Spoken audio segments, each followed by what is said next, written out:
نو دی وجنا زمونږ استاسو عباداتو سره هغه سے جذبه او شوق نشتا گناہ سره فسق فجور سره گناہونو سره الله نافرمانیو سره نبی علیہ الصلوۃ والسلام نافرمانیو سره تخریب کاریو سره دغه ټولو کارونو د پاره ټیمم شتا هغه سره مینم دا هغه په کولو کې ما او تا ته تکلیفم نه محسوسږي رب لا یزال ته رجوم نکړو رب لا یزال ته په مانتیا اظهارم نکړو رب لا یزال نه معافیم نه غواړو رب لا یزال نه بخنم نه غواړو په صحیح معنا باندې توبم نه وباسو مقصد دا خبره ما او تا ته ډیره اسان دي او دا خبره ما او تا ته ډیره عام ښکاری خو چې د عبادتو خبر راشي یا د اطاعتو خبر راشي والله چې کوم فرائض دي د رب لا یزال د طرف نه چې ما او پتا باندې لازم دي په هغه کې د زما استا کوتاهی ده یا خو نوافل یا خو تهجد یا خو ذکر و اذکار یا خو کلام پاک تلاوت دا څومره چې نفلی عبادت دي هغه خو ډیر لره خبره ده په امت کې ډیر کم خلق دي چې هغه سره مینه ساتي هغه سره محبت ساتي فرائض د زما استاد کوتاهی نه ډکوي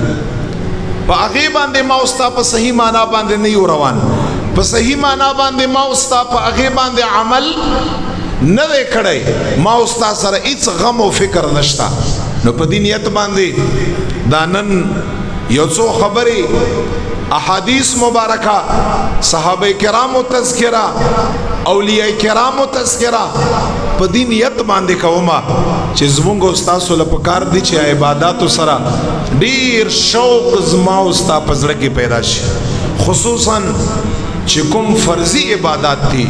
په هغه کې سوال نه پیدا کړي چې زما استاد کوتاهی او چې کوم نفلی عبادت دي پکار د زما استاد په خپل زندگی کې اغینا معمول جوړ کړو نوافل دی ذکر و اذکار دی تلاوت کلام پاک دی درود پاک دی تهجد دی دا کوم چې منځونو سره سنت زوائد دی نوافل دی د دې اهتمام وکړو او د چاشت دوحا منځ دی د اشراق منځ دی د مازیګر نمخ کې 4 رکعات نفل دی اوابین دی د ماخستن نفس دی دغه خبرو ما ہوتا اهتمام وکړو شوق ور سره پیدا کړو مين اور سره پیدا کړو الہ العالمین سره د قربت یو مزید رشتہ جوړ کړو او د یاد لري خدای پاک انسان سره ډیر مینه کوي خدای پاک سره انسان چې کله عبادتو کې شغل کا عبادتو سره شوق کی مینه دو شیان رب لا یزال د طرف نور تملاوږي یو قربت الہی الله جل جلاله طرف نه انسان ته ډیر قربت او یو رب لا یزال دغه انسان په هر وخت رب لا یزال دغه انسان په مدد کی د مدد کا په هر معاملې کې د مدد فرمایي نو دی وجنا شوق مال چې څنګه زما اوستا په زړه کې دی او شوق شهرت همدغه رنګ کم از کم شوق عبادت هم پکار د چې زما اوستا په زړه کې الله دې پیدا کا خدای دې پیدا کا